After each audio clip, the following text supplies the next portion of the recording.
The phone lit up at 2:11 a.m. with the name he had tried to bury under work, drills, and empty nights. Harper. Lorenzo Vitale was already moving before the second buzz. He snatched the call and pressed the screen to his ear. "Harper?" Her breath came quick and sharp.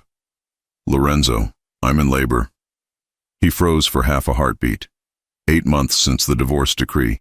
8 months since he had walked out of a courthouse, jaws clenched, pretending it didn't matter. 8 months of pretending he had no right to wonder where she slept, who drove her to the doctor, whether she ever looked at the door and wished it would open. "Where are you?" His voice stayed even. Training did that. The panic went into a box. "What address?" She swallowed a sound, half pain, half fear. "My apartment, 4th floor. I called an ambulance, but—" Her breath hitched. "Someone's in the hall. They knocked a minute ago. They didn't say anything. They just waited." Lorenzo grabbed the gun under his nightstand, the spare magazine, the keys to the armored SUV. Holster on, jacket on. "Send me your location. Don't open the door." Another breath, broken by a contraction. "It's your baby." The words were soft and raw, like she hated that she had to say them now, like she had wanted to say them another way. He was out the door and down the private elevator before the line disconnected. The garage smelled like oil and cold metal. The SUV roared to life. The gates lifted. The night air cut through the city, clean and hard. He ran lights where he could, slowed where cameras were fixed, and threaded empty streets with a focus he hadn't felt in months. His hands were steady, palms dry, every sense turned to the root and the threat. He called one person. "Sophia, up." His sister's voice came fast awake. What happened?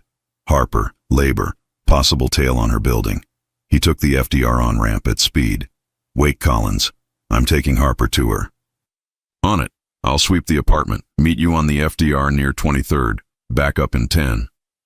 "Keep it tight," he said. He didn't say please. He didn't need to. The phone buzzed again. A text hit, a pin drop of Harper's building. Then a message. "They won't leave the hall." I hear 2 voices. I push the chair under the knob. Contractions 5 minutes apart. "I'm 3 minutes out," he typed. "Stay where you are. Do not make any noise." He cut the headlights as he turned onto her block. He parked across from a hydrant, nose out for a fast exit. He scanned the street. One sedan idling near the corner. No plates on the front bumper. A figure in the passenger seat texting. He moved through the building's vestibule with keys Harper had never asked him to return. He'd told himself he'd mail them. He hadn't. The stairwell stank of bleach and dust. He climbed fast and silent, placing each foot on the edge of each step to avoid the hollow creak in the middle. On the landing outside the 4th floor he heard it, a low male voice, then a hiss as if he had been warned. Another voice near the elevator. He drew and moved. The first man stood with his back to Harper's door. Hoodie, gloves, a phone in his hand with the screen dimmed. When the man looked up, Lorenzo saw him clock the angle of his shoulders and the set of his jaw, and then it was too late. He shoved the man's wrist into the wall, phone clattering, and pressed the barrel under his jaw. The second man by the elevator moved fast and reached for a pocket. Lorenzo fired once. A clean shot into the tile beside the man's foot. The crack in the hall was brutal. The man froze, hands up. "No noise," Lorenzo said without raising his voice. He had the eyes of someone who didn't need to repeat himself. "Walk to the stairs. Both of you. Hands where I can see them." The first man's breath sped up. "We're just maintenance. The building doesn't hire maintenance at 2 in the morning with burner phones." Lorenzo's gaze didn't leave them. "Down the stairs." They obeyed. He waited long enough to hear the stairwell door bang open 1 flight down, then moved to Harper's door and tapped softly. "It's me." A pause. The scrape of a chair. The lock turned. The door opened 3 inches and then wider, and she stood there, hair damp at the temples, tank top and loose pants, face pale and fierce all at once. He hadn't let himself look at her in months. He had missed the tilt of her chin when she was set on something. He had missed the way her eyes softened when she let him in. He had missed everything that hurt to miss. Don't, she said, as if she could read the softness in his face. Just help me. He nodded once. Bag? By the couch. She took a breath and gripped the doorframe as a contraction hit. He stepped close, set his palm at the small of her back, firm and steady, counting with her, breath by breath, until the wave eased. She sagged, shook out her hands, and nodded. They moved. He lifted her hospital bag, tucked a folder of prenatal records under his arm, and guided her into the hall.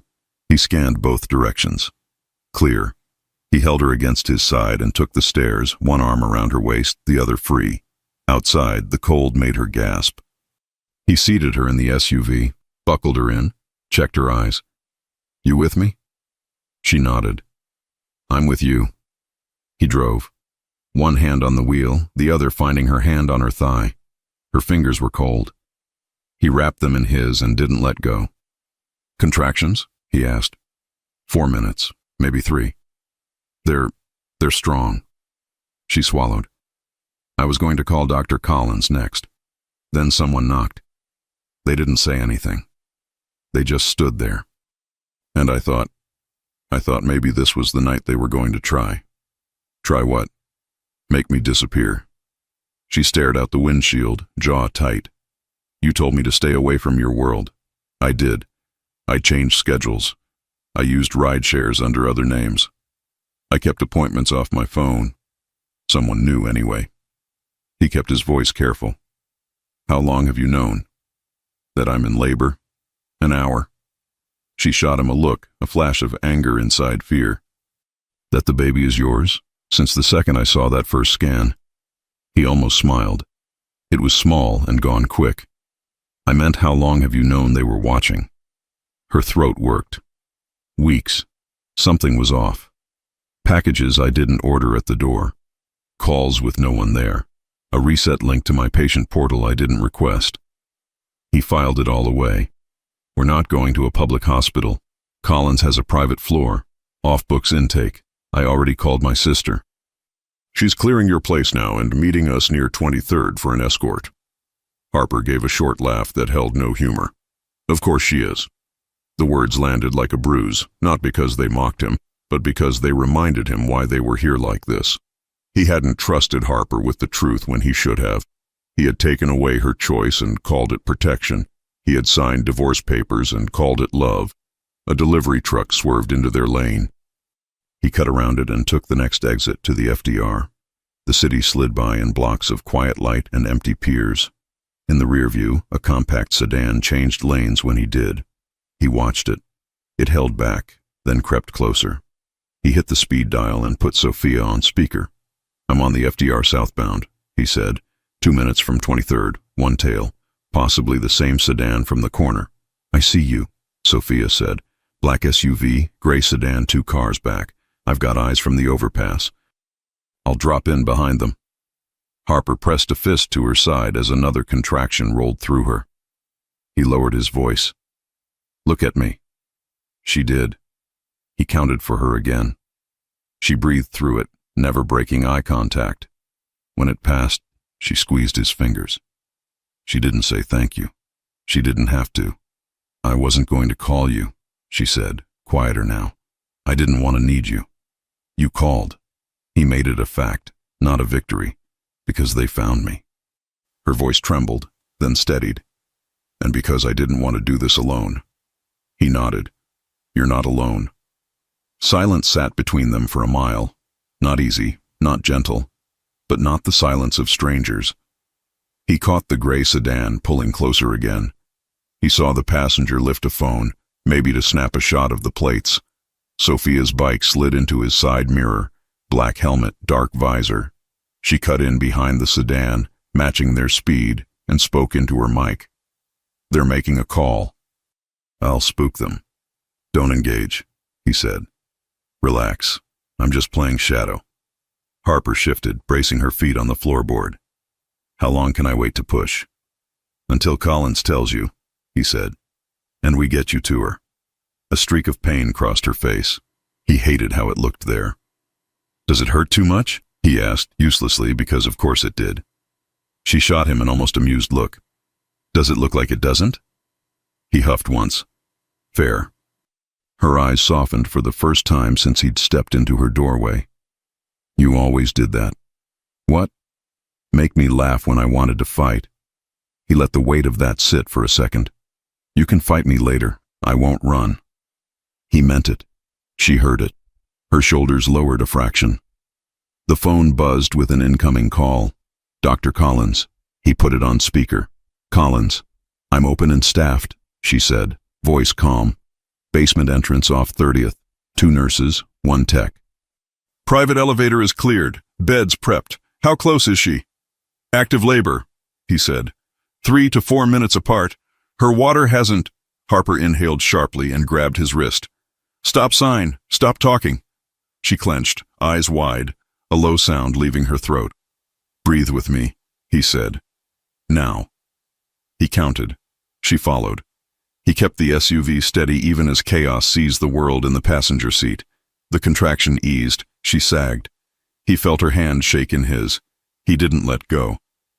Water may go soon, Collins said, reading the silence. Get here now. 10 out, he answered. Make it 6. The sedan behind them changed lanes and sped up. Another bike appeared 2 cars ahead, then slowed, boxing them in behind a delivery van. The sedan tucked in behind him. Sophia cursed in his ear. 2 bikes, 1 sedan. This is a move. Harper turned her head, eyes sharp. What? Stay with me. His voice was low again. He checked the right shoulder, clear for now.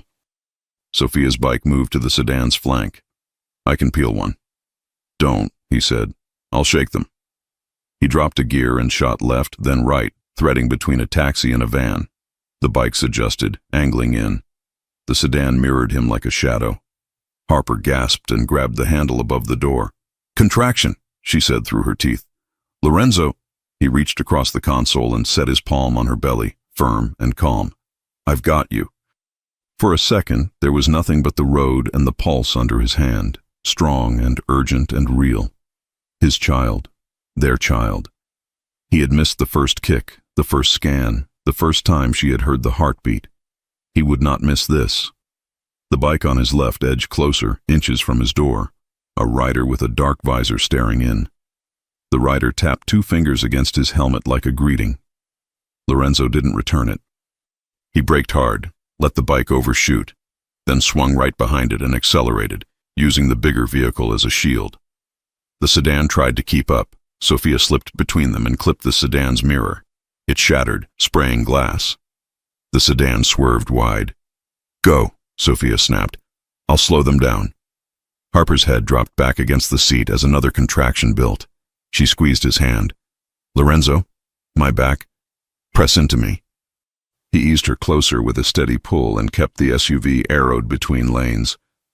In through your nose, out slow. She did it. He watched sweat gather at her hairline and hated that he couldn't take a single second of it for her. He had chosen a war that made this their reality. He couldn't undo what came before, but he could choose what came next. Traffic opened for a stretch. He took it. The exit for 30th flashed ahead. Almost there, he said. Harper's breath hitched. She shifted in the seat and made a sound that was half shock, half disbelief. She looked down, then at him. My water, she whispered. It just broke. Fluid pooled under her. The smell was clean and new and immediate. There was no denying any part of this now. He took the exit. The first bike cut in front again. The second moved to block the ramp. The gray sedan slid across lanes to seal the rear. Lights from the river threw pale stripes through the windshield.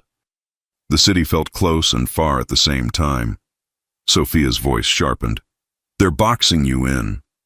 He tightened his grip on the wheel with one hand and kept the other wrapped around Harper's fingers. He could feel her pulse there, quick and fierce. Lorenzo, she said, meeting his eyes. Fear was there, but so was something else, trust or the memory of it. Don't let them take me. They won't, he said. The front bike slowed to a crawl.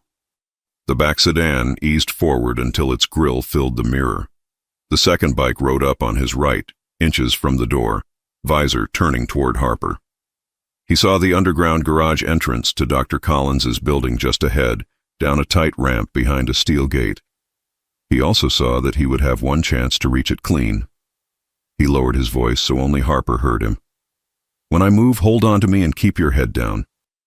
She nodded, knuckles white in his hand, jaw set for the next contraction that was already building. He flexed his fingers around the wheel and studied the distance. 1 breath, 2, 3. The bike on the right tapped his door with the edge of a boot. A taunt. A dare. Harper sucked in a breath, eyes wide. Another one's coming. The light ahead shifted. The gate at the ramp began to lift. Lorenzo calculated the angle, the space, the speed he needed to thread the opening before the bikes closed, before the sedan pinned them to the median, before the next contraction stole Harper's breath. He looked at her once more. "Stay with me." Her palm flattened over his hand on her belly. "I'm here," she whispered, voice tight and sure all at once. He dropped the gear, turned the wheel, and went for the gap as the box around them snapped shut. The ramp swallowed the SUV as the steel gate rose just enough for the front bumper to clear. Lorenzo shot under it and braked hard next to a marked door with a Red Cross decal. The gate clanged shut behind them. The bikes were forced to stop outside. The gray sedan skidded. A horn blared. Metal hit metal. Then nothing but the echo of their engine in the concrete bay. Harper let out a shaky breath and pressed a hand to her belly. "It's still moving," she said, voice tight. "We're okay." "We're in," he answered, already unbuckling. He rounded the hood and opened her door. The sharp scent of amniotic fluid reached him first. He slid an arm behind her back. "Lean on me." The service door flew open. A woman in navy scrubs stepped out with a wheelchair and a clipboard tucked under her arm. Brown hair in a tight bun. Calm eyes that moved fast. Dr. Avery Collins. "Basement intake," she said, looking from Harper's face to the wet stain on her pants. "How far apart?" 3 minutes, Harper said. "Maybe less." "Any bleeding besides your water breaking?" "No." "Good." Collins looked at Lorenzo. "You did well. Park there. Leave the engine if you want. Keys with me. Let's move." They didn't waste time. Lorenzo lifted Harper into the chair. She exhaled slow through a contraction and reached for his hand. He gave it to her. Collins keyed a code and pulled them through the door into a windowless corridor painted the color of eggshell and quiet. No waiting room chatter, no bright signs, no patient directories. Just clean floors, 2 closed doors, and a red line on the baseboard leading to a private elevator with no public buttons. A tall nurse met them at the elevator with a rolling vital signs cart. "I'm Tasha," she said. "We're ready for you." The elevator doors closed. Collins swiped a badge and pressed a hidden switch. The car moved. "Harper, I'm going to ask you a set of quick questions," Collins said, voice low and even. "Any complications during pregnancy?" "No." "Any allergies?" "Penicillin." "Any history of high blood pressure?" "No." "Who's your support person?" Harper glanced at Lorenzo. He held her gaze. She didn't look away. "Him," she said. The elevator opened into a small suite. 2 rooms and a nurse's station. One room held a birthing bed, a warmer, monitors, and cabinets. The other looked like a regular hospital room. There were no windows here either, but soft ceiling lights and a digital clock kept the place from feeling like a bunker. It felt controlled, safe. Tasha rolled Harper into the birthing room and helped her transfer to the bed. Collins snapped on gloves. "Monitors first, then exam." Lorenzo stood at the head of the bed while they strapped sensors around Harper's belly and clipped a pulse ox to her finger. A screen came alive with a steady fetal heart rate. The sound filled the room, quick and strong. Harper closed her eyes when she heard it. A small sound escaped her, one he hadn't heard since before the courthouse. He swallowed against the tightness in his throat and focused. Another contraction hit. Harper gripped the rail with one hand and Lorenzo's fingers with the other. He counted her through it, breath for breath, keeping his voice level. When it passed, she blinked away moisture and nodded. She didn't say she was scared. She didn't have to. "Tasha, IV," Collins said. "Harper, I'm going to check your cervix. You'll feel pressure." Harper nodded. Lorenzo shifted to the side, giving doctors space but staying where she could see him. He learned the rhythm quickly. Question, instruction, action, reassurance. No wasted words, no panic. Collins finished the exam and stripped off her gloves. You're 5 centimeters. Water released cleanly. Baby's head is engaged. Heart rate is good. She met Harper's eyes. You're doing this. Harper exhaled, shoulders dropping. Okay. Collins turned to Lorenzo. We'll keep it here. Quiet, controlled. We're off the grid. No ED intake, no registration on the main server. I need to know who's following you. 2 bikes and a sedan, he said. Sophia's tailing them. They were testing us, not pushing a hit. They knew where to find her apartment, Collins said. That's not random. We tightened her file months ago. She got a reset link to her patient portal, he said. She didn't request it. Collins' jaw set. Show me the phone. Harper nodded at her purse. He found it and handed it to Collins. The doctor unlocked a laptop on the side counter and connected Harper's phone with a cable, fingers moving with practiced speed. I mirrored your portal account to a local sandbox when we set this up, she said. If someone shipped a reset, we'll see the path. Tasha hung an IV bag and slid the catheter into Harper's hand in one smooth motion. You'll feel a pinch. Harper barely flinched. She breathed and watched the monitor. The phone on Lorenzo's hip buzzed. Sophia. He picked up. Status? Bikes peeled off toward the river, she said, engine noise in the background. Sedan circled twice and parked. 2 men got out and made a call from a payphone like it's 1999. I have plates. They're bad. Stay in motion. Don't bring them back here. I'm not an idiot, she said without heat. I'm heading to Harper's apartment. I'll pull footage in the stairwell and outside her door. I'll text you if I find anything. You good? We're in, he said. He didn't say more because he didn't have to. He ended the call and looked back at Harper. She watched him like she was trying to balance 2 truths that didn't fit. The man who pushed her out and the man who was here now, steady as a doorframe while the world shook. You okay? He asked. She nodded. It hurts, but I'm okay. You don't have to talk to me, he said. You just have to breathe. Her mouth flicked at the corner. Bossy. Accurate. Another contraction rolled in faster than the last. She closed her eyes and breathed through clenched teeth. He counted again. At 7, her grip found his forearm and held. He moved closer, palm at the base of her spine, steady pressure where Tasha pointed. The contraction eased.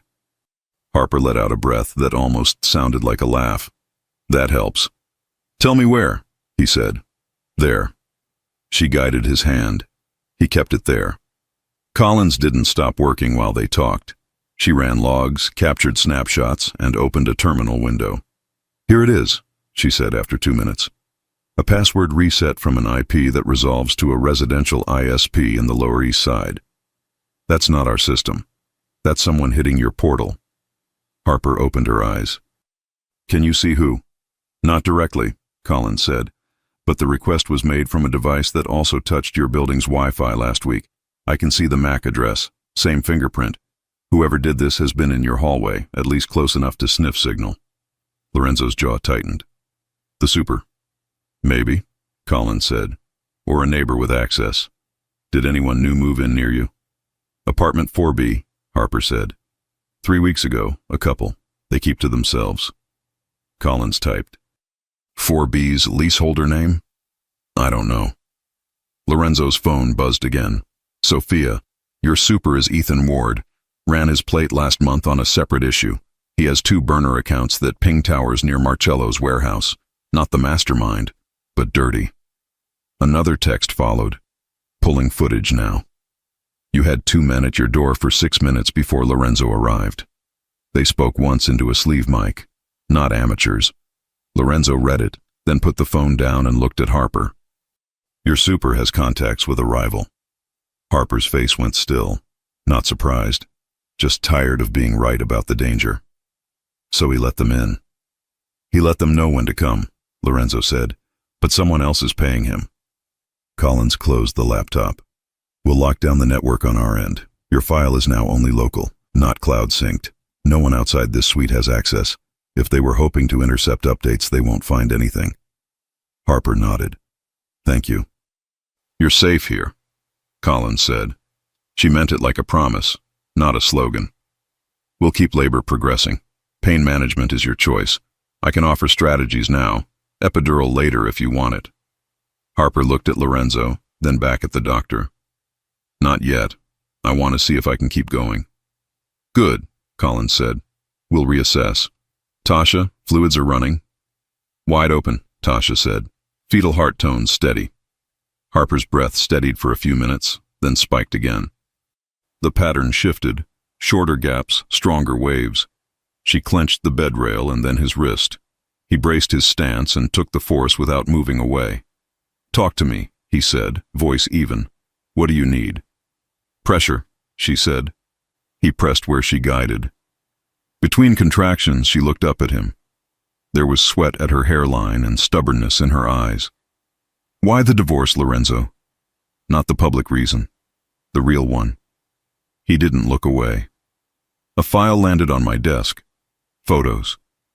A list of shell companies connected to a team that had your name on a wall. A message came with it. Sign the divorce, serve it publicly, or you leave the courthouse in a body bag within a week. Her jaw tightened. And you decided for me. I thought it would take the target off you. It put a different one on me, she said quietly. A softer one. The one you put on me when you left me alone. He took it. He didn't defend himself. I was wrong. She swallowed. You could have told me. I should have told you, he said. He kept his voice steady. I'm telling you now. I won't make that mistake again. She watched him for a long second. Another contraction started to build. She let the argument go because the pain didn't give her room to hold it. She gripped his hand. He counted again. When it passed, she nodded once. Then start by telling me everything. Nothing held back. He nodded. After the baby is here and you're stable, I'll show you the file. I'll show you who delivered it. We decide together. Together, she echoed, like the word hurt and healed at the same time. The clock ticked forward. Tasha adjusted the bed, raised Harper's head, and showed Lorenzo how to support Harper's back through the next wave. He did what he was told. He didn't try to control what he didn't understand. He followed instructions. He made himself useful. At the nurse's station, the tech adjusted a camera aimed at the bed to record vitals and events for the internal record. The monitor next to it showed waveform lines and numbers. The baby's heart beat steady, a fast drum under the adult's slower rhythms. Collins returned to the bedside with a small device. I'm going to place a fetal scalp electrode if the signal drops, but right now the external monitor is fine. We'll avoid invasive steps unless necessary. Harper nodded, jaw tightening as another contraction rose. How far? She asked when it eased. Collins checked her again with efficient hands. 6.5. You're progressing. Harper closed her eyes. Okay. A faint click sounded from the ceiling vent, so quiet Lorenzo almost missed it. He looked up. The vent cover was a standard grid screwed into drywall, dust on the edge. Nothing unusual, but there it was again, a tiny mechanical tick, like a lens focusing. Collins heard it too. She glanced up, then at the tech. Kill all non-essential feeds, she said. Now. The tech's fingers flew.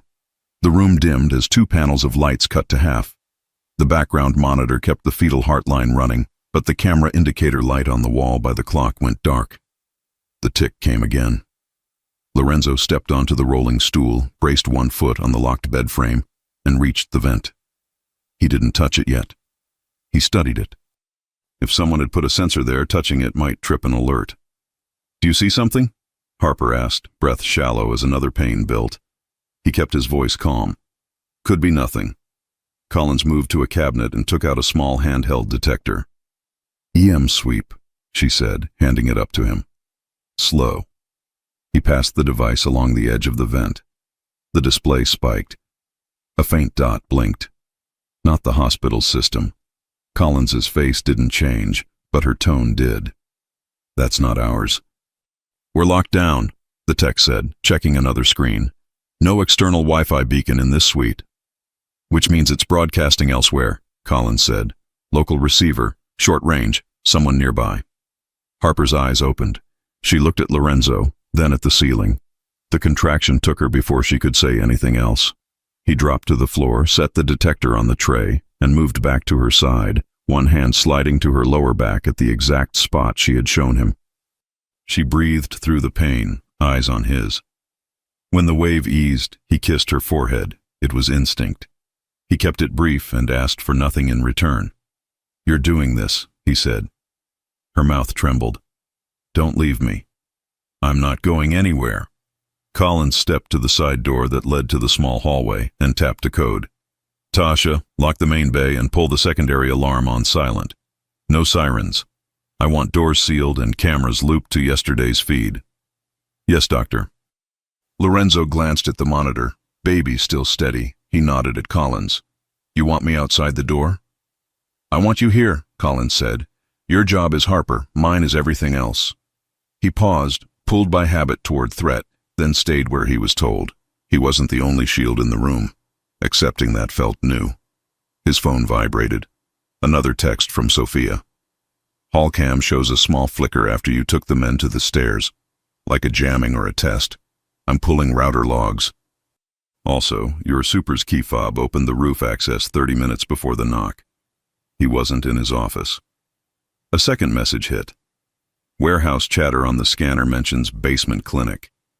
Someone used those words. How? He lifted his head to the ceiling again. The vent looked the same, but now they knew. Collins pressed a button on the wall intercom. "Security to basement," she said. "Silent approach. Use corridor C. Do not announce." A soft chime answered. No other sound. Harper shifted, wincing. How would they know about this place? "They shouldn't," Collins said. "Only a handful of staff are cleared. Your chart never touched the main system. I used a dummy schedule for your last prenatal." "Someone reset her portal," Lorenzo said, glancing at the laptop.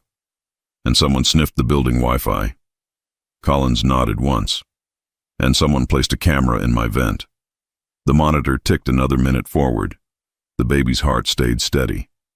Harper's breathing picked up again. She gripped Lorenzo's hand and dragged him closer, almost like she wanted his voice in her ear, not across the room. He went willingly. He spoke to her like there was no one else there. "You're not alone," he said again. "Not now, not for what's next, not after." Her eyes searched his. "Promise." He didn't say, "I promise," lightly. "I promise." Tasha adjusted the IV. "Blood pressure is stable. You're strong," she told Harper. "Keep your shoulders loose." Harper tried. Another contraction built. She breathed, jaw tight, nostrils flaring. She rode it. When it passed, tears ran down the sides of her face into her hair. She didn't wipe them. "I hate that they get any part of this," she said, not to anyone in particular. "They don't get this," Lorenzo said. "They don't get you. They don't get our child. They get nothing." She stared at him for a beat that felt like a decision. "Then we stop letting them decide for us." "We will," he said. "We start now." Collins checked dilation again. 7, she said. "You're moving fast." "Is that good?" Harper asked. "It's progress," Collins said. "Pain will build. You have options." Harper hesitated. "Epidural?" "We can do that," Collins said. "It will take the edge off. It may slow things. Or you can keep going. Your call." Harper looked at Lorenzo. "What do you think?" He shook his head. "I think you decide. I'll back whatever you want." She breathed for a long moment, eyes on the monitor's heartbeat line. "Let's try without a little longer," she said finally. "If it gets worse, I want it." "Good plan," Collins said. "We'll reassess in 20 minutes." The intercom light blinked once, a voice low and close. "Basement secured. No movement in corridor C. Door sweeps clean." "Copy," Collins said. "Stay posted. Silent guard only." The room settled into a rhythm. Harper breathing, Lorenzo counting, monitors ticking, Collins moving between screens and checks with a speed that never felt rushed. It was the opposite of chaos. It was a team. The detector still lay on the tray by the bed, its screen dark now. The vent looked innocent. The blink was gone. That did not make it safe.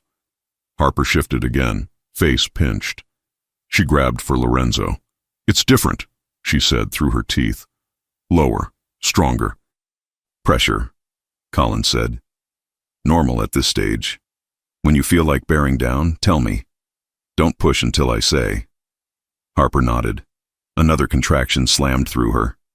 She growled, low in her throat, and breathed around the urge to push. Lorenzo held her up with one arm across her shoulders, anchoring her. He spoke her name into her hair and told her she was strong. She believed him because she needed to. The intercom blinked again. The guard's voice dropped further. "We've got faint interference on Corridor C cameras. Like a loop attempt, not ours." Collins's eyes cut to Lorenzo. "They're near." "How near?" he asked. "Close enough to try," she said. The detector on the tray chirped once. A tiny green dot lit up in the corner of the screen. The light in the ceiling vent gave a soft, almost invisible pulse, then steadied. Harper's breath hitched. Lorenzo squeezed her hand and looked up. A new blink. Not random. Regular. Someone had eyes. Someone was watching this room in real time. Collins moved to the wall and flipped a switch that locked the suite doors with a heavy magnetic thud. She pulled a slim case from a cabinet and opened it to reveal a set of anti-surveillance tools, mirrors, a fiber optic scope, tamper tags. "Tasha, keep Harper focused. Lorenzo, don't touch the vent until I say." "Tell me what you need," he said. "I need you to keep her here and calm while I find the receiver," Collins said. "The device up there is dumb. It sends. Something down here listens. It's small, local, and probably planted in the last hour. Whoever put it is either still in this level or close enough to connect." A contraction took Harper before she could respond. She gripped his shirt and pulled him back to her. He went. He counted. He pressed her back. He told her when to breathe. He told her when it eased. He did not look away from her face until the wave passed. Only then did he look back at the ceiling. The monitor showed the baby's heartbeat, steady and strong in a room that had just changed. Collins crouched by the baseboards, moved the detector along the wall, and watched the signal strength climb. It peaked near the nurse's station desk. She reached behind it and found a tiny box the size of a matchbook stuck to the underside with putty. No markings, no light. A wire as thin as hair ran from it along the underside of the desk. She followed the wire to the back of the wall-mounted clock. Not a power source. A microphone shell. Someone had disguised a relay as part of the clock bracket.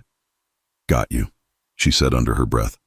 She snapped a photo and clipped the wire with a tool that looked like a pair of tweezers. The detector's dot went dark. The vent blink stopped.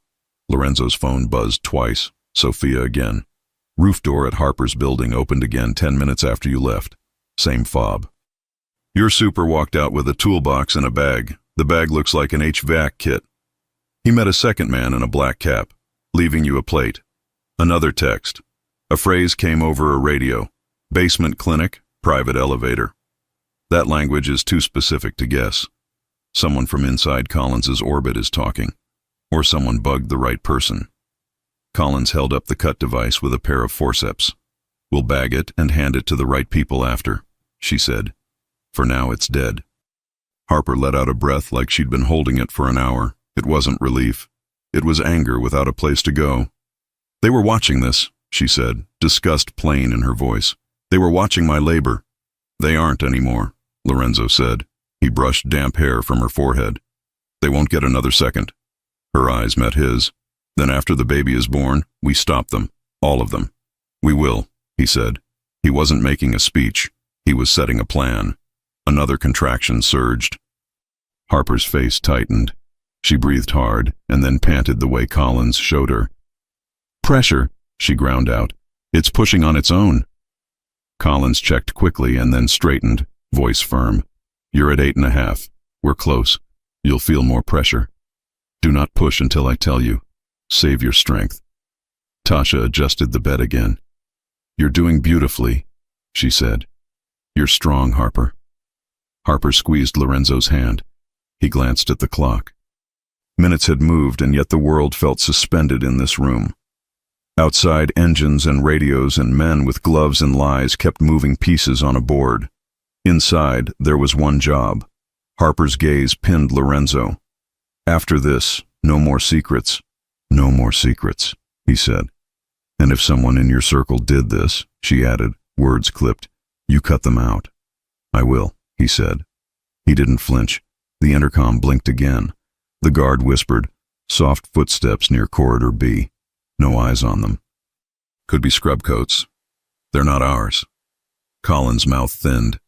"They'll try the wrong door first," she said. "Then they'll try this one." The magnetic lock hummed. The vent stayed dark. The monitor beeped steadily. Harper gripped the rail as another wave started to crest. "Look at me," Lorenzo said, leaning in until she could only see his eyes. "Right here. In, 2, 3, out, 2, 3. She did it. The contraction thundered and then slid back. She panted. She nodded. "Okay." He didn't move his hand from her back. He didn't move his eyes from her face. A soft, almost polite knock sounded on the outer door to the suite. Not loud, not frantic. 3 taps, a pause, 2 more. Collins didn't look up from Harper. She reached without turning and pressed a recessed switch that armed a silent alarm and lit a small red LED above the door. "No entry," she said quietly, "no matter what they say." The knock came again. This time a man's voice followed, calm and clinical. "Doctor." "Collins? Security. We need to check your filters. Air quality alert." There was no alert. There were no checks at 2:30 in the morning. Everyone in the room knew it. Harper's eyes found Lorenzo's. He squeezed her hand once, steady and sure, then turned his head just enough to listen for the next sound. On the other side of the locked door, someone slid a tool into the seam and scraped lightly, like they were testing for movement. Inside the room, the fetal monitor kept its pace. The clock ticked. Collins stepped to the base of the bed and braced her hands on the rails, her voice calm and firm. "Harper," she said, "if they come through, we move you to the secondary room and we deliver there. We can do this in either place. You trust me?" Harper nodded, breath shaking. "Yes." Another contraction started. Harper clenched down, body choosing the timing without asking permission. She locked eyes with Lorenzo and held on. Outside, the metal scraped again. And then, above them, buried in the ceiling, the tiny lens that should have stayed dark gave one more quiet blink. They didn't wait for whoever was at the door to show a badge. Collins triggered the secondary route.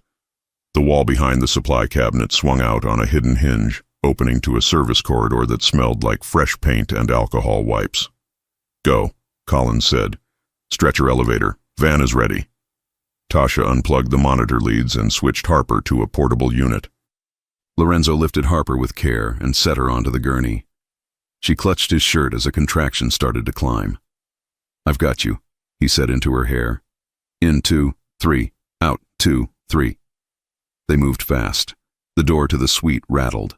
A voice on the other side tried a different tone. "Dr. Collins, we can help." No one answered. Collins keyed a code. The service elevator opened. They rolled in. Doors shut. Silence fell like a curtain. On the loading dock, Sophia stood by a dark van with the back doors open and the engine running. She wore plain jeans and a windbreaker, helmet tucked under her arm, eyes sharp. "Route's clean for 20 minutes, she said, holding the door as Lorenzo and Tasha lifted Harper in. 2 tails fell off when I dumped city traffic into their path. "Thank you," Collins said. She climbed into the van and snapped on gloves. "I'll ride with them. Tasha, you drive the SUV behind us." Tasha nodded and jogged toward the armored SUV. Sophia caught Lorenzo's sleeve before he climbed in. The super's key fob opened the roof. "He left with an HVAC bag," she said low. "He met a man in a black cap. No clean face shot. But I ran the cap's walk through a gate model. He's clocked inside Marcello's crew, mid-level, not a freelancer." "Where's Franco?" Lorenzo asked. "Waiting for you at the lake house," she said. "He took a security car up 2 hours ago to prep." Lorenzo's eyes cooled. He wasn't told first. "He said he heard a whisper about a basement clinic," Sophia said. "He called me to confirm. I said nothing. He said he was heading north to secure the perimeter anyway." Lorenzo kept his face still. "We'll talk there." Sophia glanced into the van, saw Harper's pale focus, and softened. "You're strong," she told her. "We'll keep them off you." Harper nodded once. Thank you. They pulled out in a two-car line, van first with Collins and Harper, SUV behind with Lorenzo and Sophia now at the wheel. City lights thinned, bridges rose and fell. The van's interior hummed with tires and monitor beeps. Harper's contractions stayed steady, 3 minutes apart, sometimes 2. She breathed. Lorenzo's count was constant. Pain score? Collins asked. 7, Harper said. Sometimes 8. We can place an epidural at the house, Collins said. An anesthetist is on call there. Your choice. I'll try to keep going, Harper said. Then a beat later, honest. But I want the option. You have it, Collins said. They cleared the tolls and pushed north on a road lined with trees. It was late enough that traffic was thin. Sophia ran lead for a stretch to check exits. She called back tight updates. At mile 40, Harper's face pinched. She made a low sound and clenched the rail. Lorenzo slid a hand under her back and pressed where he knew helped. Here? Yes, she hissed. Don't stop. He didn't. The wave passed. Sweat beaded her temple. He dabbed it with a cloth Collins handed him. Talk to me, Harper said, voice rough. Everything. Start now. He didn't pretend not to understand. He kept his palm steady and told the truth while the wheels carried them out of the city. 3 days before I filed, Franco brought me a folder, he said. Photos of you and me from angles that had to come from across the street. Names of shell companies that washed money for a team that had you on their board. And a warning. File and serve publicly by Friday, or they hit you by Monday. Not me. You. Harper blinked hard. Why would Franco be the messenger? He said he had a source in Marcello's office, Lorenzo said.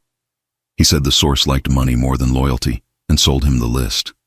He said we had one way to make you look like a bad target, make you look like a past target, ex-wife, no longer leverage. No longer a weapon. I believed it would move you out of a kill box. Did you check the shell companies? She asked. Did you verify the photos? I checked the companies, he said. They were dirty, but that didn't mean they were tied to a hit. I didn't have time to nail it down. I took the risk.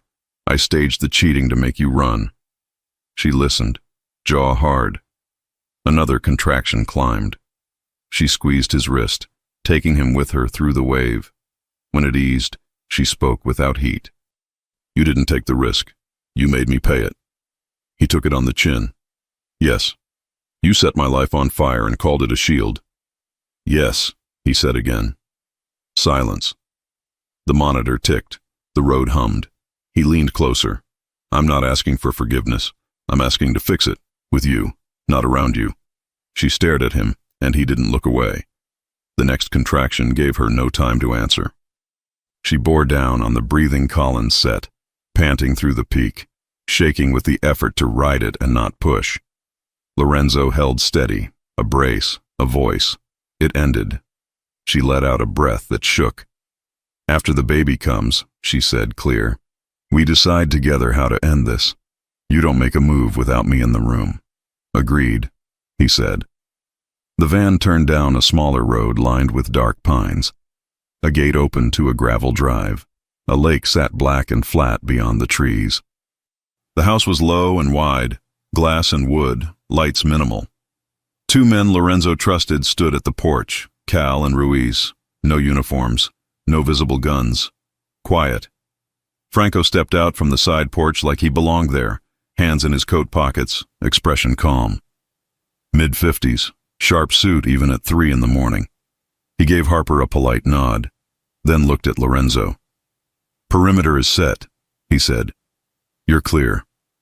Inside, Lorenzo said, flat. They moved Harper in. The main room had been converted. A birthing bed stood near the window. A table held supplies. A portable warmer glowed. The anesthetist, a woman in her 40s with a calm face, stood by a cart. I'm Dana, she said. If you want relief, we can do it now. Harper hesitated. She looked at Lorenzo. He didn't answer for her. He let her eyes make the choice. Not yet, she said, then added, but prepare. Understood, Dana said. They reconnected monitors. The baby's heartbeat filled the room again. Steady, strong. The sound changed the air. Lorenzo helped Harper shift to her left side. Collins checked dilation. 7.5, she said. You're steady. Back pressure? Worse, Harper said. We can try a warm compress, Collins said, and positions that take strain off your lower back. Harper nodded. Okay. While Tasha arranged towels and adjusted pillows, Sophia pulled Lorenzo toward the kitchen. Franco was waiting there, hands still in his pockets, studying the lake like it had answers. You left the city fast, Franco said. Smart. Lorenzo didn't trade pleasantries. How did you hear the phrase basement clinic? Franco lifted a shoulder. We maintain ears. Whose ears? The kind that keep you alive, Franco said. Then mild. What do you need me to do here? Stand still and listen, Lorenzo said. Franco smiled with no humor. You're tense. I understand. This is big. Sophia stepped between them like a line. We had a vent cam in Collins' ceiling, she said.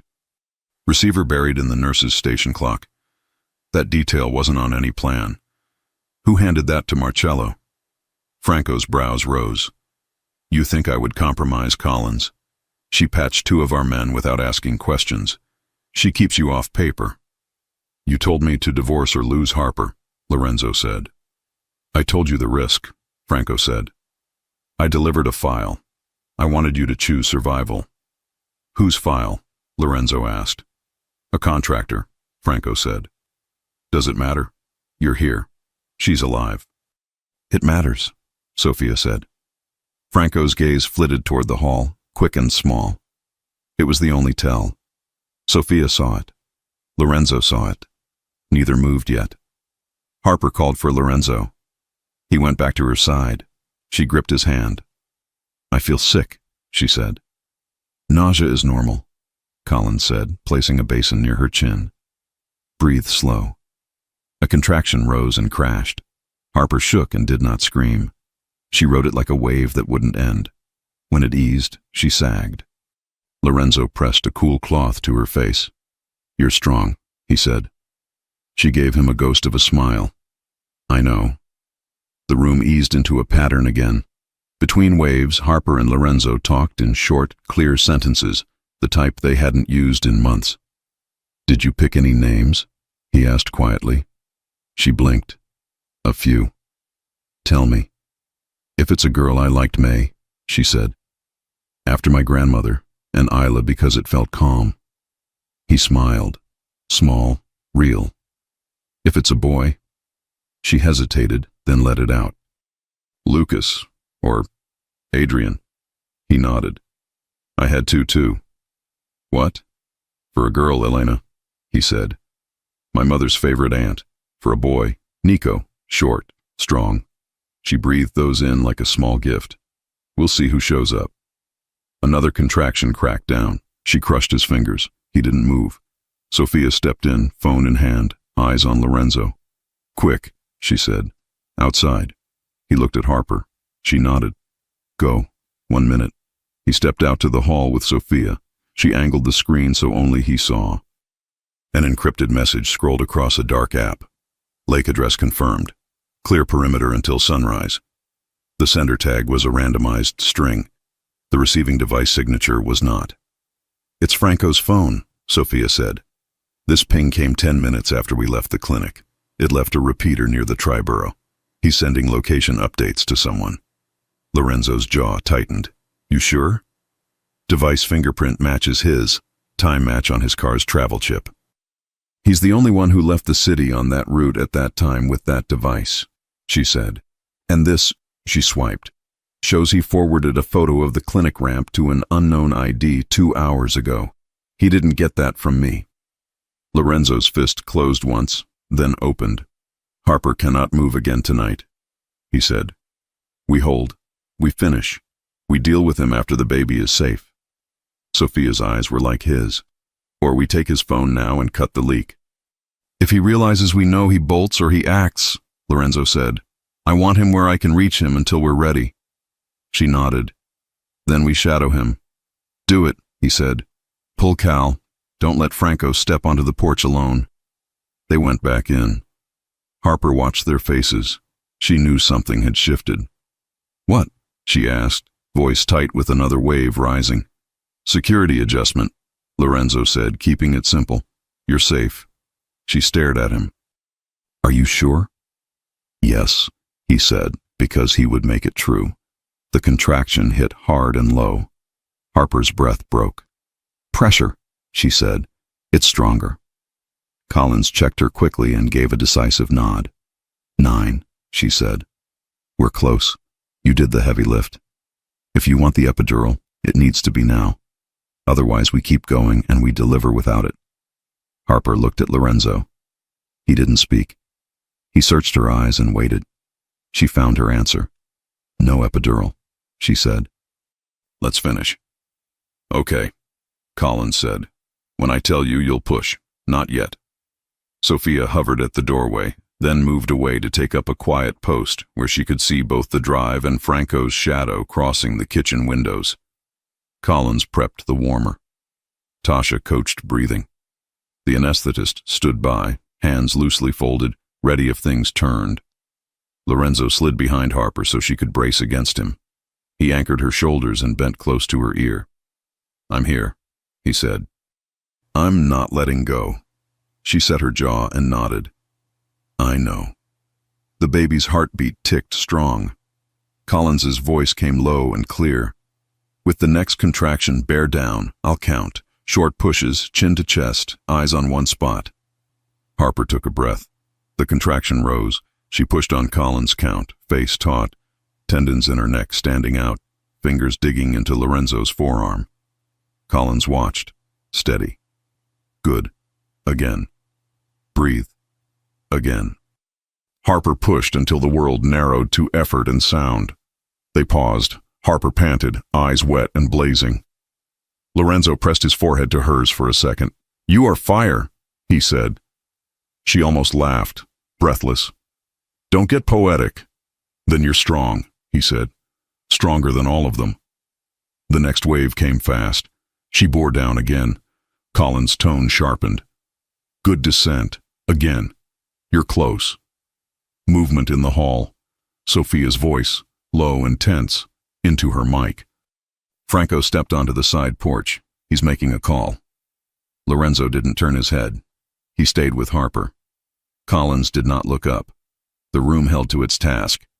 Harper sagged at the end of another push, shaking. "I can't," she said, a whisper that sounded like anger at herself. "You can," Lorenzo said, firm. "You already are." She closed her eyes and reset. The next contraction surged. She met it head on. Collins checked and nodded once. "Crowning soon," she said. "You'll feel burning." "That's normal. Small breaths, gentle pushes." Harper panted, tears streaking clean tracks through sweat. She locked on Lorenzo's eyes. He gave her every bit of calm he had ever learned to fake for other men, except this wasn't a performance. It was the only thing that mattered. Outside, Sophia moved along the shadows. She lifted her phone. The encrypted app pulsed again. ETA 5 minutes. Same thread, same device, same betrayal. She looked through the glass into the birthing room where her brother held the woman he had never stopped loving, and the mother of his child fought for each inch. Her jaw set. She typed one line to Lorenzo and hit send. The address just went out from Franco's phone. "They're coming here." Sophia's text hit Lorenzo's phone like a blade. "They're coming here." From Franco's phone. He didn't let Harper see the screen. He kept his voice level. "We're good. Focus on breathing." Collins looked up, reading him without words. "How much time?" 5 minutes, he said. She nodded once. "We can move to the secondary room if needed." Lorenzo leaned close to Harper. "I need 2 minutes with security." "Go," she said, breath rough. 2 minutes. He stepped into the hall. Sophia met him at the corner. "I traced the packet along repeaters. It's his device. He sent the lake address and the approach road." "Keep eyes on him," Lorenzo said. "If he heads for the road, stop him. If he takes a call, record it." Sophia's mouth was a hard line. "Copy." Franco walked in from the porch as if nothing had shifted. Perimeter's quiet, he said, mild. How's she doing? Strong, Lorenzo said. Don't leave the main room. Franco's smile flickered. I'm not the enemy, Lorenzo. You will not speak for me, Lorenzo said. Not again. Inside, Harper shifted and let a low sound escape. Collins checked quickly. 9.5, she said. Baby is almost here. I want to keep you in this room. Harper nodded, eyes on Lorenzo as he came back to her side. With me? Always. A soft knock at the front door. Cal called from the foyer. Deliveries?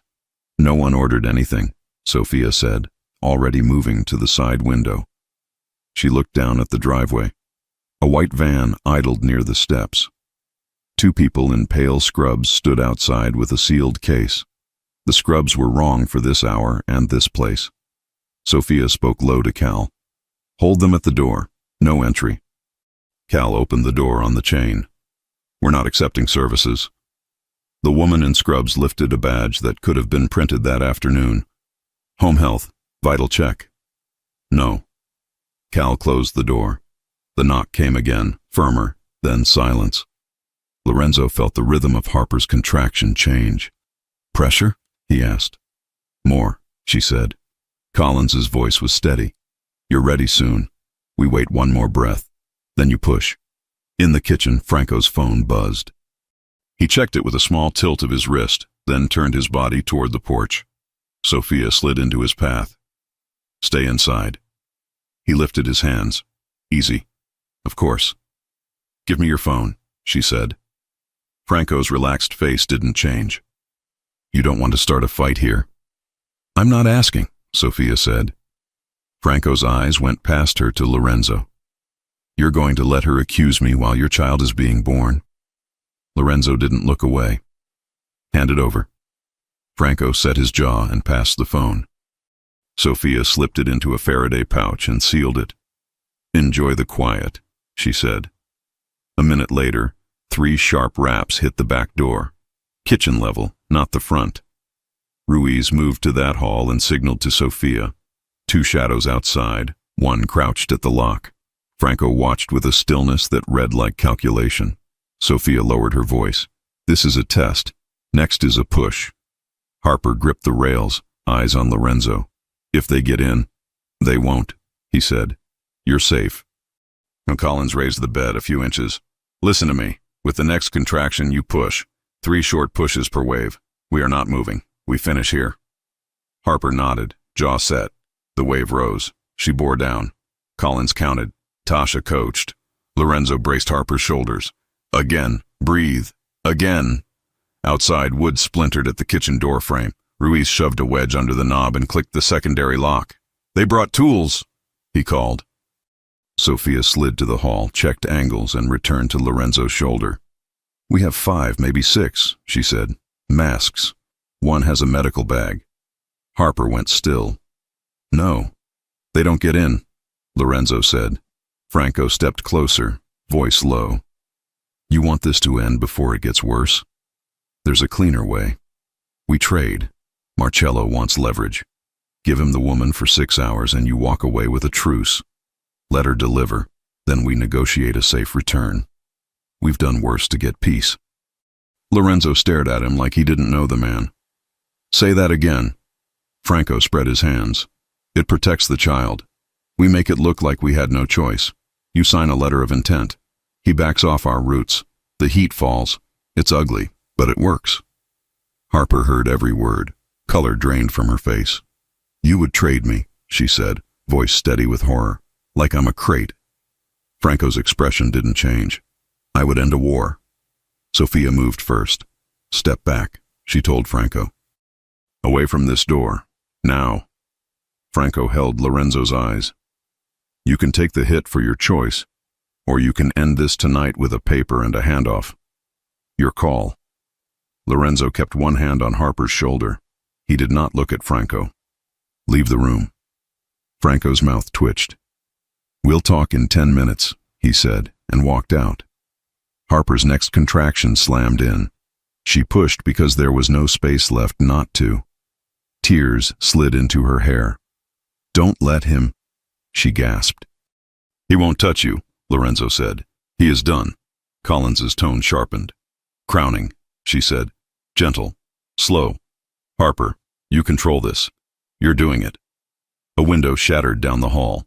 Ruiz shouted. Two men in scrub caps burst through the kitchen, knives in hand. Sophia fired once. One fell. The other ran for the hallway. Hold the line, Cal barked. No one passes this door.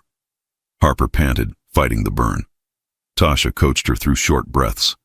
You're strong. You're right there. Franco's voice rose in the hall, sharp and urgent. Don't shoot. We need her alive. Lorenzo's eyes went cold. Sophia's too. That sentence told them everything. The next wave crested. Collins's voice cut clean. Harper, push. Harper bore down and roared. The sound was not pretty. It was the truth of effort. Lorenzo held her and counted and told her he was here, now and after. Heavy boots pounded down the back steps. Sirens wailed somewhere far, pulled by a silent alarm that finally propagated. The man in the hall lunged at Cal. Cal blocked, slammed him into the frame, and dropped him. Franco shouted, "Stand down," to men who didn't take orders from him, and that detail mattered. He had invited them. He wasn't leading them. Harper panted. Collins's eyes warmed. Head is out, she said. Small breaths. Almost there. A new voice cut through the hall. Marcello's second, Tony Vass, smooth and too polite. Lorenzo, we can talk. Bring me the woman and we end this before sunrise. Lorenzo didn't answer. He didn't give the man his voice. He gave it to Harper. Look at me, he said. You're almost there. Her eyes locked to his. He nodded once. Now. She pushed. Collins worked. Tasha moved like she had done this 100 times. The room contracted to the bed and the sound of effort and a heartbeat steady on a screen. Footsteps hit the threshold. Sophia fired a warning shot that chewed the wood an inch from a sleeve. Back away, she said, voice flat. Final push, Collins said. Harper, now. Harper gathered everything left and pushed. Release came like a drop over an edge. Collins caught the baby and cleared the airway in one motion, hands sure and steady. Silence. Harper's eyes went wide. Why? Wait, Collins said, calm but quick. She rubbed the baby's back. Come on. Nothing. A beat. Another. The silence grew teeth. Lorenzo's knuckles went chalk white on the rail. Please, he said to no one and everyone. Then a thin sound, small and indignant, broke the quiet. Another breath. A stronger cry. The room exhaled. Harper's face crumpled with relief. Lorenzo let out a sound he didn't know he could make and laughed once, broken. Collins lifted the baby enough for Harper to see. Perfect, she said. Strong. We're good. Let me... Harper reached weakly. Collins set the baby on her chest, skin to skin. Harper sobbed and laughed at the same time. Hi, she whispered. Hi, baby. Lorenzo pressed his forehead to theirs, breath shaking. Hi. In the hall, Marcello's man cursed. We're out of time, he called. Make the trade or we take her. Lorenzo lifted his head. His face was something else now. Soft where he looked at Harper and their child. Iron where he turned toward the door.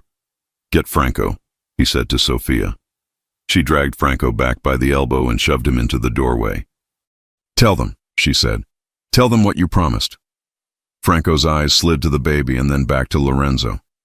I did what had to be done. You sold us, Sophia said. I bought a ceasefire, Franco snapped. Use your head. Lorenzo stepped into Franco's space. You delivered a fake file. You sent addresses.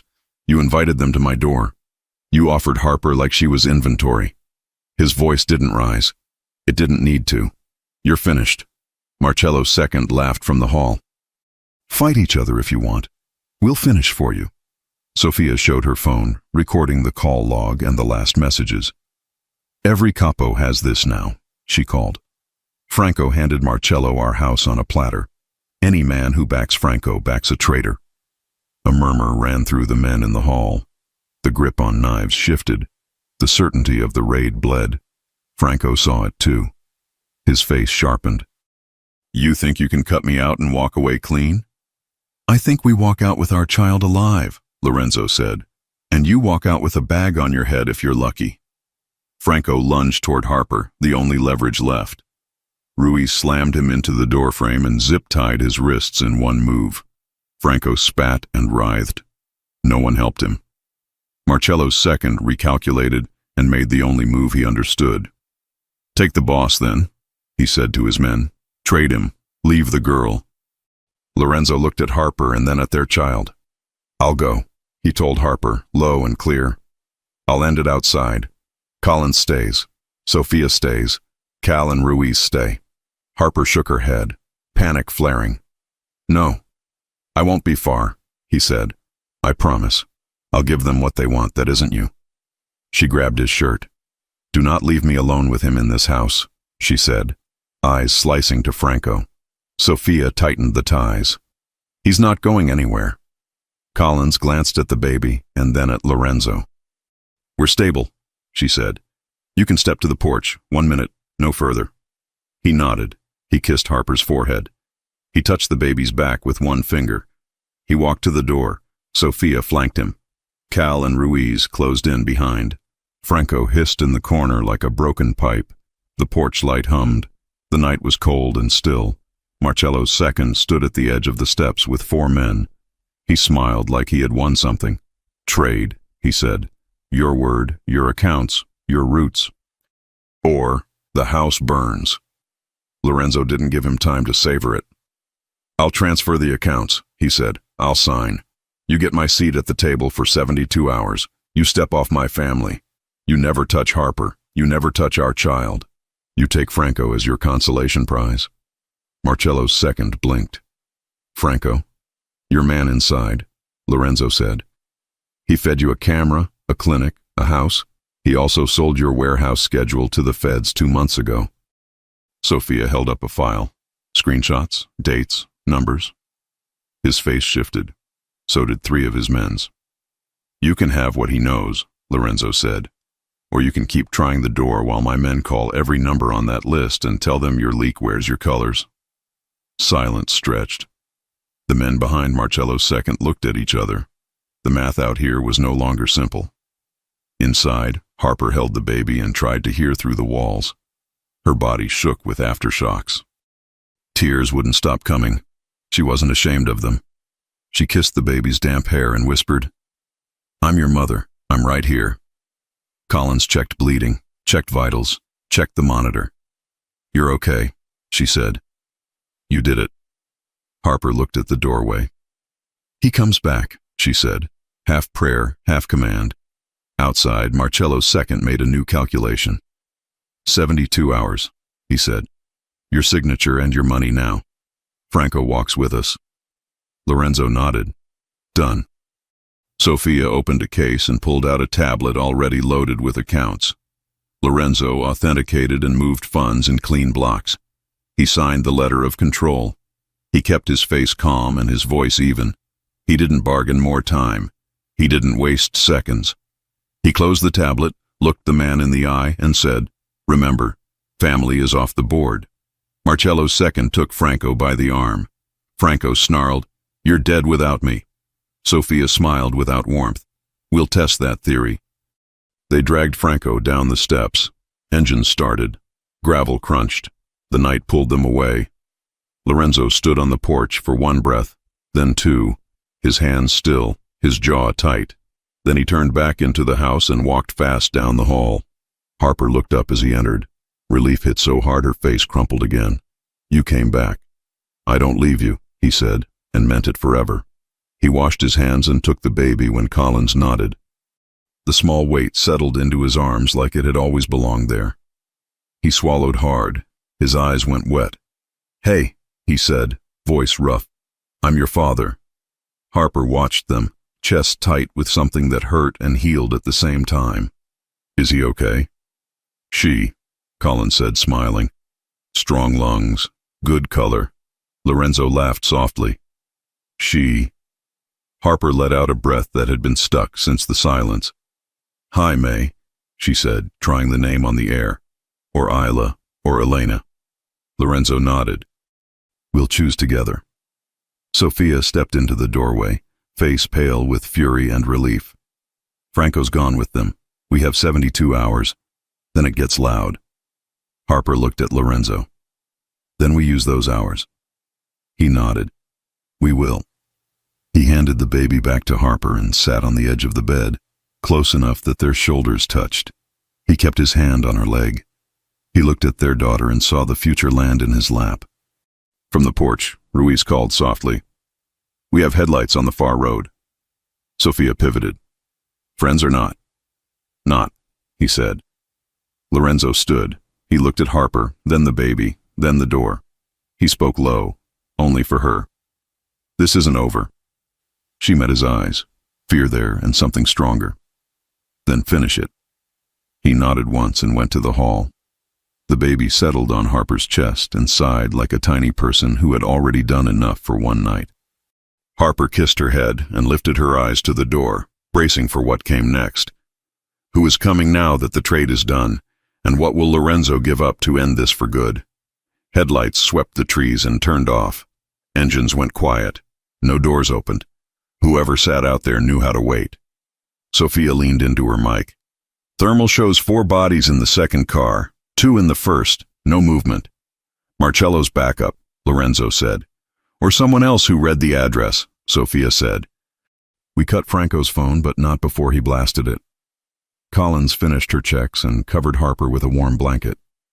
She's stable, she said. Baby too. The baby let out a small cry, then settled. Harper stroked a tiny shoulder. We can move to a real hospital now? Not yet, Collins said. We wait for a clear route. I want you 2 hours monitored before transport. Lorenzo scanned the room. We take them to the secondary room, he said. No windows. Collins nodded. Tasha and Ruiz rolled the portable warmer. Lorenzo lifted Harper and carried her, slow and careful, to the inner room. Harper clutched the baby and kept her face to his chest. She did not look at the doorway. She had seen enough doors tonight. Sophia and Cal reset positions. We play defense, Sophia said. No heroics. Agreed, Lorenzo said, but his eyes were not soft now. He had signed control away for 72 hours, enough to get them through the night, but it had not bought silence. It had bought time. Inside the inner room, Collins adjusted the monitor leads and checked Harper again. Bleeding is normal, she said. Uterus is firming. Baby's temp is good. She looked at Harper. How are you? Tired, Harper said, simple and true. Happy, angry. That tracks, Collins said. Lorenzo stood at the doorway, one shoulder against the frame. He couldn't sit. He couldn't leave. He watched the hall where he had stood with buried feelings for 8 months and finally admitted what mattered. Family, not titles. Truth, not moves. Sophia's voice came through the small intercom Collins had set between rooms.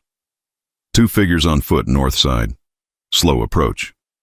Let them knock, Lorenzo said. No one opens. They did knock. Polite, measured.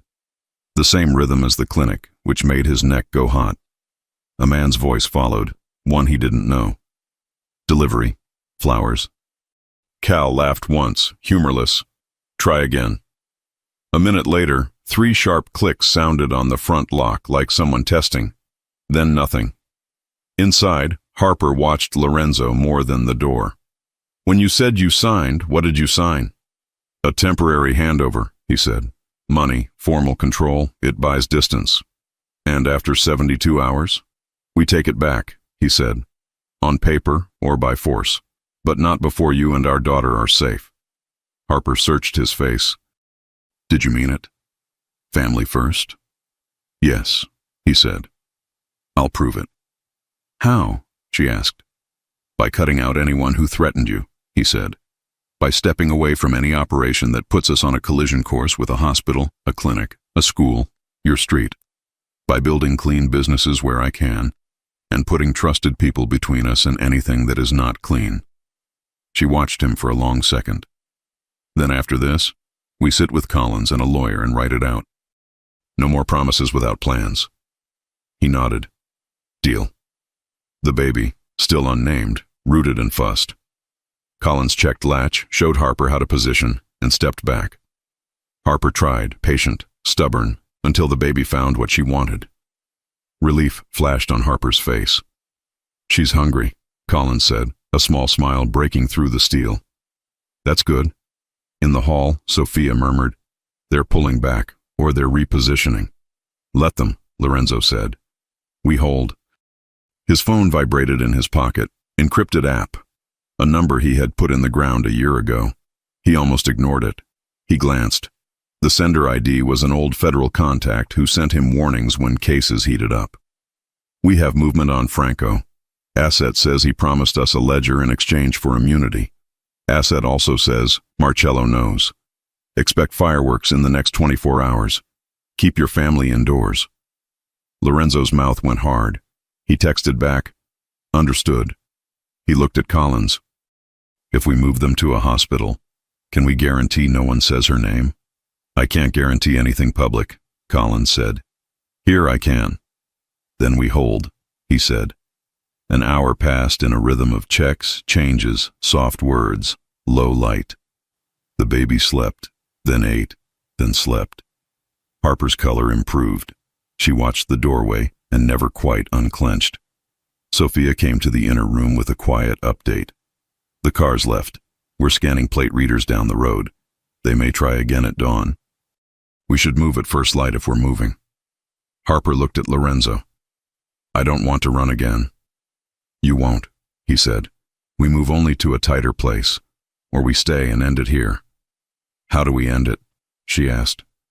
He didn't promise force. He promised strategy. "We use the recording," he said. "We show every capo that Franco fed both sides. We ask Marcello if he wants the feds at his door with Franco's ledger. We make peace cost him less than war." Harper nodded. "Do it with me in the room." "Yes." Collins finished another check. "You're stable," she said. "We can transfer later if needed." A low thump sounded against the outer wall. Not a knock, a warning. Sophia's head snapped up. "Back," she said into her mic. "Window, east side," Cal said. "They're testing the glass." Sophia moved fast. Lorenzo followed to the main room and looked out from behind a curtain. Two dark figures crouched by the east window, a third by the corner. Not Marcello's men. Different posture, different gear, smaller, faster. "Who?" Sophia asked. "Not Marcello," Lorenzo said. "The kind who sell to the highest bidder." Sophia's jaw set. Franco hired a second team as insurance. They came fast after that. A smoke canister skittered across the porch and hissed. Cal kicked it back and slammed the door. A small drone buzzed near the second-floor eave. Ruiz shot it with a pellet gun meant for cameras. It spun and dropped. "Harper?" Collins called from the inner room. "Hold," Lorenzo said. "We have it." The side door blew inward with a crack. Two masked men pushed through, one with a stun baton, one with a compact SMG he never should have been able to buy. Sophia dropped the first with a clean shot to the thigh and shoulder. Cal tackled the second and took the gun. Another man slid through the gap and met Ruiz's boot. He went down hard and didn't get up. "Three more outside," Sophia said. "They're not disciplined. Scavengers," Lorenzo said. "Sloppy. Dangerous." He moved like a man who had trained to do this but had not done it since the day he signed divorce papers. He didn't leave the threshold of the inner hall. He didn't risk a stray round. He covered the doorway and called positions. Left, now right. Watch the porch bulkhead. The sloppy crew finally realized this wasn't a soft house and scrambled back. An engine roared, tires through gravel. The night swallowed them as fast as it had spit them out. Silence again. He listened for a long beat, then two. He looked at Sophia. She nodded, breathing hard. "Clear." He went back to the inner room. Harper's face was rigid with held fear. When she saw him, her shoulders dropped. "You're here. I'm here." She looked at the baby. "She slept through a war." "Good," he said. "She'll sleep through all of them. We'll make sure of it." Collins gave him a look. "I need you to sit down for 5 minutes and drink water, or you're going to crash." He almost smiled. He sat. He drank. He watched Harper breathe. At dawn, the lake lay flat and gray. Birds started up like nothing had happened. The world outside didn't care about ledgers or betrayals. Inside, they cared about one thing. Sophia came in with a plan on her phone. "We call a meeting in a neutral place," she said. 3 capos from our side, 3 from Marcello's, no soldiers. We show the recording. We place Franco at the center. We offer a restructuring. No family members tagged, no medical facilities on any list. We draw a clean line and put money on both sides of it. Harper listened, eyes clear. "And if they refuse?" "Then we cut them off from supply lines we still control," Sophia said. "We leak to Federal where it hurts Franco, not us. We make it too expensive to keep coming." Harper looked at Lorenzo. "And you step down." He met it head on. "I set a new structure and step back from any move that would put you or our daughter in a crosshair.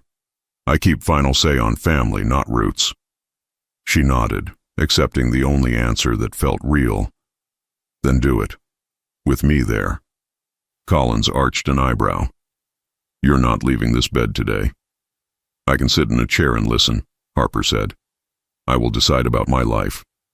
Lorenzo took her hand. "You will." They set the meet for noon at an old warehouse office that sat empty and wired only to a generator. Sophia swept it. Cal set a clean line. Collins refused to allow a move until she had numbers she liked. By 11, she gave a tight nod. "Short trip, back here after, no detours." They transferred Harper to the SUV with the baby in a secured seat and Collins at her side. Sophia drove. Lorenzo rode shotgun. The route was back roads, no highway. They reached the office with no tails. Inside, a battered table waited. 3 chairs on each side. Paper cups. A recorder in the middle that no one pretended wasn't there. Marcello himself did not come.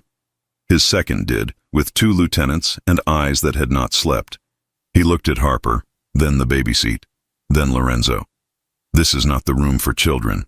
"It is if you keep turning hospitals into targets," Harper said, voice steady. "Sit." He sat. Sophia pressed play.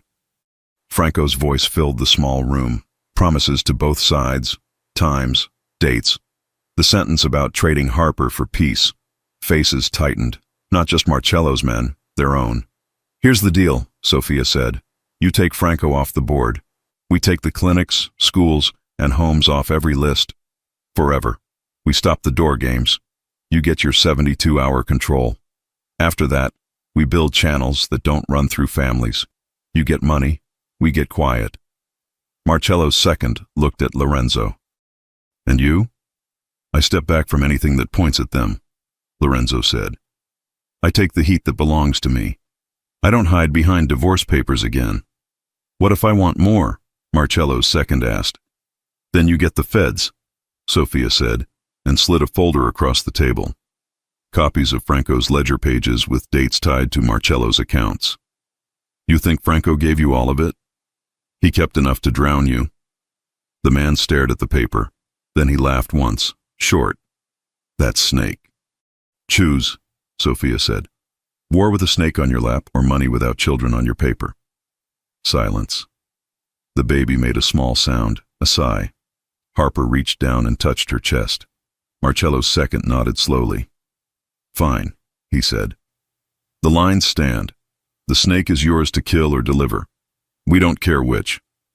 "Write it," Harper said. They wrote it. They signed it. They recorded it. They made copies and sent them to 6 people who would spread them if a car didn't make it home.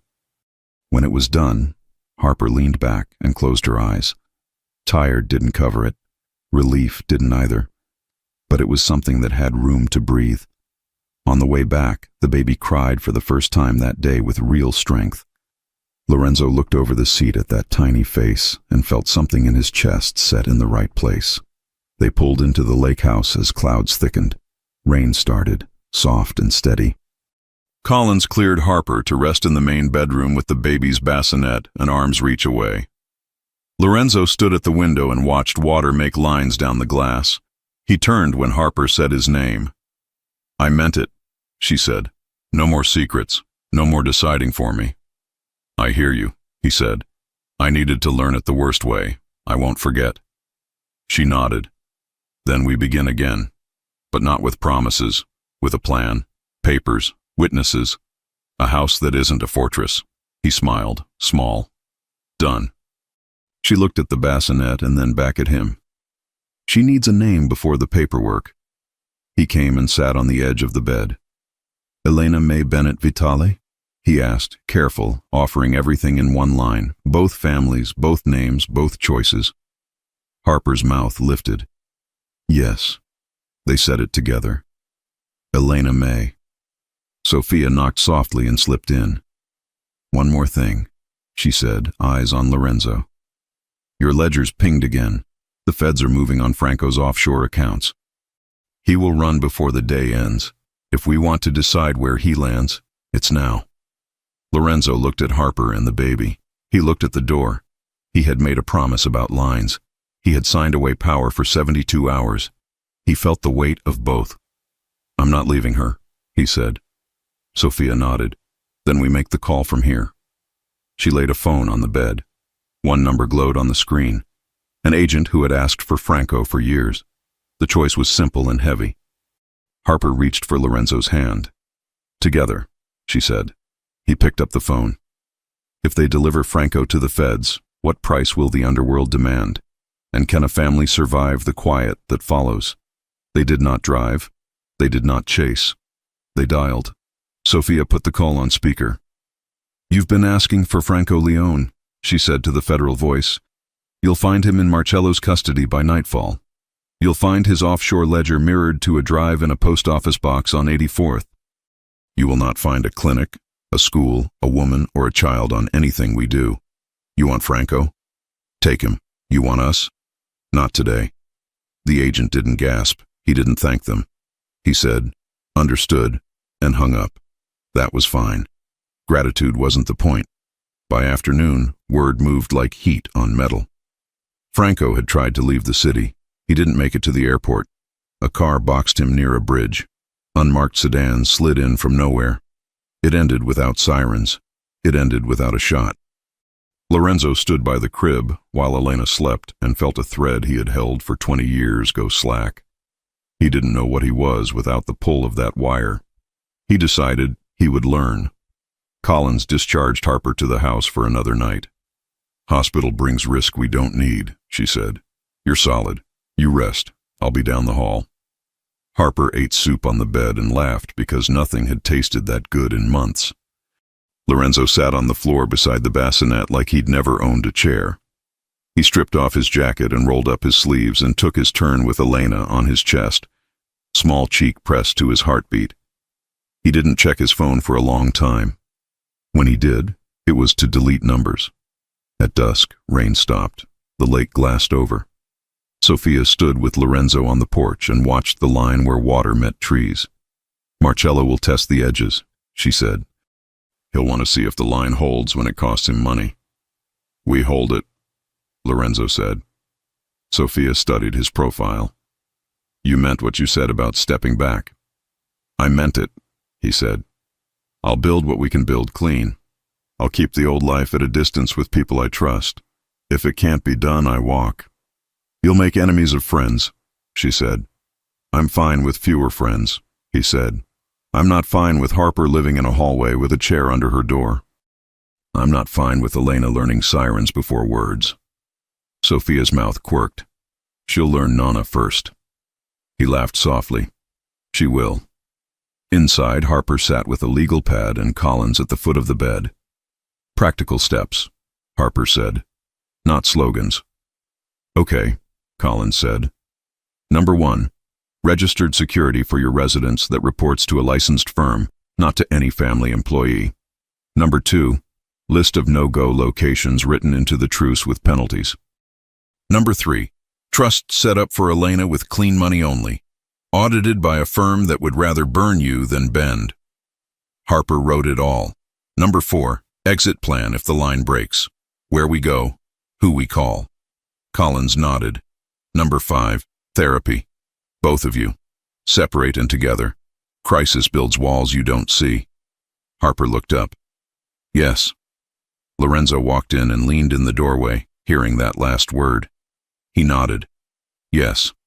No pride, no dodge. They wrote more. They put names next to actions. They called a lawyer who had papers started by midnight. They put a lockbox list on the fridge like parents, not criminals. Pediatricians, emergency contacts, Collins's direct number, Sophia's, the neighbor who would pick up packages, the code words for family only. It felt ordinary. It felt radical. In the early hours, Elena woke and cried. Lorenzo was up before Harper swung her legs off the bed.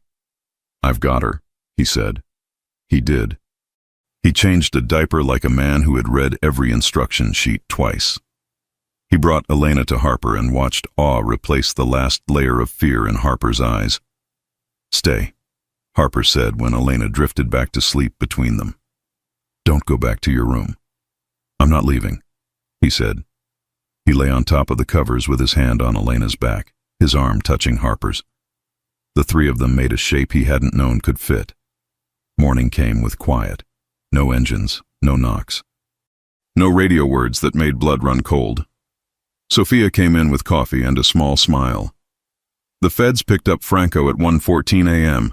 They have his ledger. Marcello's second sent a message at 1:32. The snake is gone. The line stands.